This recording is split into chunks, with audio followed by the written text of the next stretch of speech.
दिनै बनसुनि दैदेननायाव आलादा बड'लेण्ड रायजो सोरजिनायनि मोनसे गण आन्दलन दंमोन मास रिलिफ प्रग्राम दंमोन बे दुर्भाग्य बादै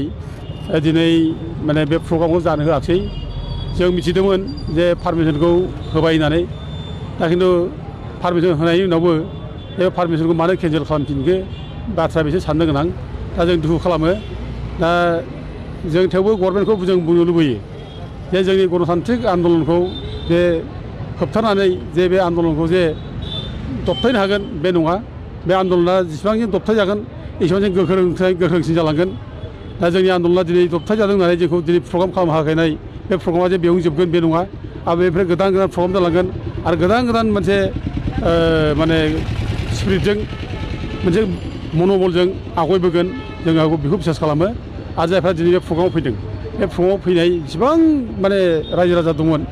बे प्रग्रामाव फैनायाव बाहागो लानो मोनैनि थाखाय होबथाजानायनि थाखाय बयबो खुद्रिदों दुखु मोनदों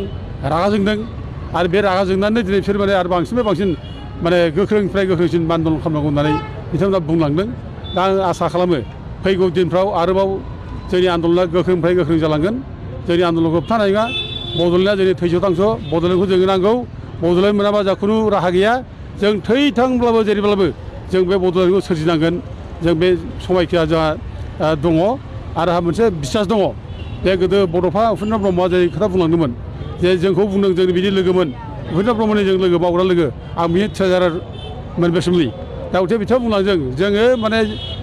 जेरैखिब्लाबो जोङो सासे सानै मानसिफ्राबो बर' फिसानि थाखाय जोङो आलादा बड'लेण्ड रायजो सोरजिनांगोन बिथाङा बुंलांदों आरो जोंखौ माने गोख्रों मोनसे स्पिरिट जोङो होलांनो जाहाथे रायजोनि थाखाय खामानि मावलाङो आलादा बड'लेण्ड रायजोनि थाखाय जाहाथे बयबो खामानि मावो बे बाथ्राखौ बिथाङा जोंखौ बुंलांदों ओंखायनो बे स्पिरिटखौ लानानै जों दाबो दङ गोख्रोङै दङ आरो जोंखौ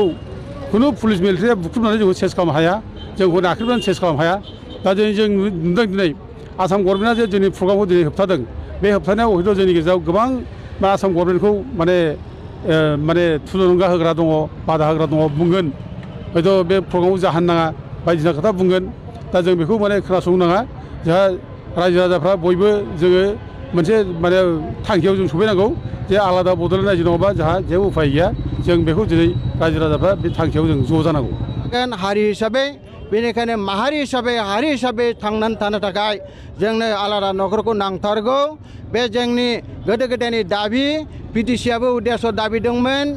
आबसुआबो दाबिदोंमोन एनडिएफबिआबो दाबिदों आरो बिनि उनाव गले गले सुक्ति जादोंब्लाबो बे सुक्तिया जोंखौ थगायबाय थादों जोंनि आसोल दाबिया थालांबाय थादों बेनिखायनो दिनै बनसुआ उदालगुरियाव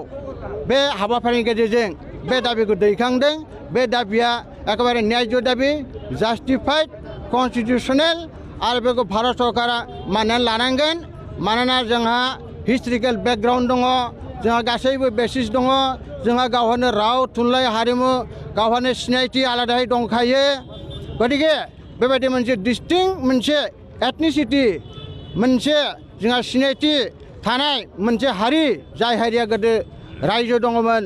राजा दङमोन साम्राज्य दङमोन गासै आसामखौनो बेंदोंमोन उत्तर पुर्बान्चलाव जोंनो बयनिख्रुइबो देरसिन हारिमोन गिदिर मोनसे साम्राज्य खुंनाय बे हारिया दिनै आरोबाव आलादा हारिनि थाखाय